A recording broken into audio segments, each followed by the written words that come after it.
Bismillahirrahmanirrahim. Assalamualaikum warahmatullahi wabarakatuh.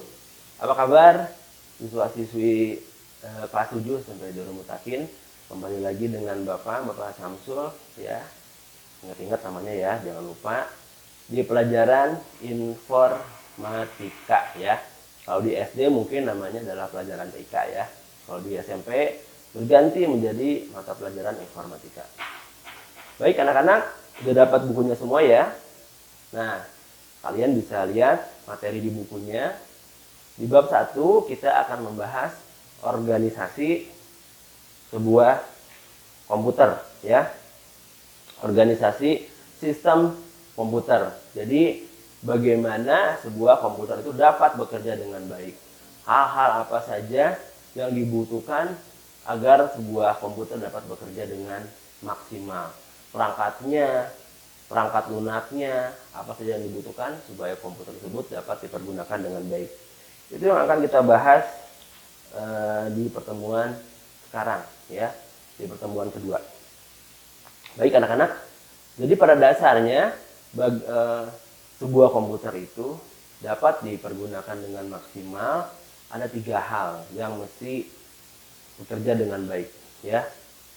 Yang pertama disebut dengan perangkat keras, atau bahasa Inggrisnya, bahasa komputernya adalah hardware ya. Hardware ini adalah perangkat keras dalam sebuah komputer. Kemudian yang kedua adalah perangkat lunak, software ya. Di handphone itu kita mengenal software Android, kalau di komputer itu kita mengenal software Windows. Itu software, perangkat lunak. Kemudian yang ketiga adalah brainware. Brain artinya adalah otak, ware artinya adalah perangkat. Maksudnya apa Pak? Perangkat otak. Brainware di sini adalah maksudnya pengguna, user dari komputer itu sendiri. User siapa? Kalian ya, yang menggunakan komputer. Bisa pelajar, bisa pegawai kantoran, bisa mekanik ya. Sekarang mobil dan motor itu terkoneksi dengan komputer untuk mencari kerusakannya apa. Bisa programmer, desainer, dan lain sebagainya. Jadi 3 komponen yang tadi ya. Ada yang disebut dengan hardware, perangkat keras, software, perangkat lunak. Yang ketiga adalah brainware, pengguna itu sendiri.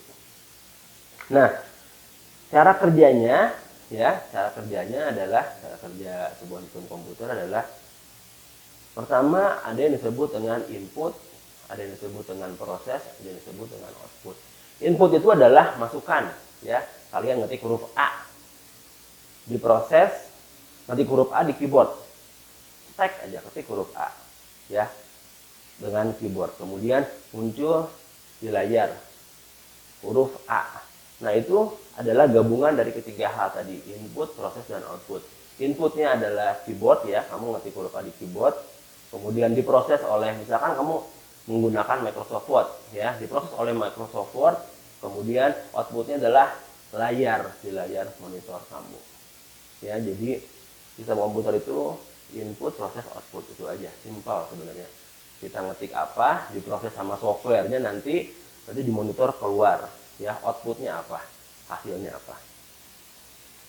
Nah, baik anak-anak, di pertemuan sekarang kita akan bahas spesifik mengenai hardware atau perangkat keras. Di buku kalian itu bisa dibuka halaman 6, perangkat keras atau hardware. Jadi perangkat keras pada komputer ini terbagi menjadi ke dalam beberapa bagian ya. Perangkat keras komputer ini terbagi ke dalam beberapa bagian, yaitu ada input, ada proses, dan ada output ya. 3 hardware atau perangkat keras terbagi ke dalam 3 bagian, input, proses, output. Nah, pertama kita akan bahas tentang hardware input. Hardware input ini adalah perangkat keras yang fungsinya adalah memberikan perintah ya, in artinya masuk ya. Jadi memberikan perintah atau masukan. Memberikan perintah atau masukannya berupa apa Pak? Contoh, keyboard adalah sebuah perangkat keras atau perangkat keras input yang berfungsi untuk memasukkan angka atau huruf ya. Jadi kita bisa mengetik, memberikan perintah, memberikan masukan berupa angka atau huruf, itu keyboard ya. Kemudian ada lagi mouse. Mouse itu adalah perangkat keras ya, hardware input yang berfungsinya adalah memberikan masukan untuk menggerakkan kursor. Kalau kursor itu adalah apa namanya, yang panah kecil itu yang berfungsi untuk ngeklik ya, ngeklik my komputer, ngeklik apa namanya, Microsoft Word. Nah itu kursor ya, panah kecil di komputer kalian ya. Jadi itu keyboard contohnya tadi. Kemudian ada lagi apa namanya, mouse, memberikan masukan berupa menggerakkan mouse. Kemudian ada lagi yang disebut dengan scanner ya. Scanner ini juga merupakan perangkat keras yang berfungsi untuk memasukkan dokumen, gambar. Kamu kalau misalkan suka lihat scanner itu, dia bentuknya adalah, tadi bapak buat video animasinya ya. Jadi bentuknya dia kayak semacam dibuka gitu ya, kayak mesin fotokopi ya, dibuka, kemudian kamu bisa masukkan gambar ke situ, tutup, masukkan USB komputer. Nah nanti semua gambar yang ada di dalam scanner itu bisa masuk ke dalam komputer ya.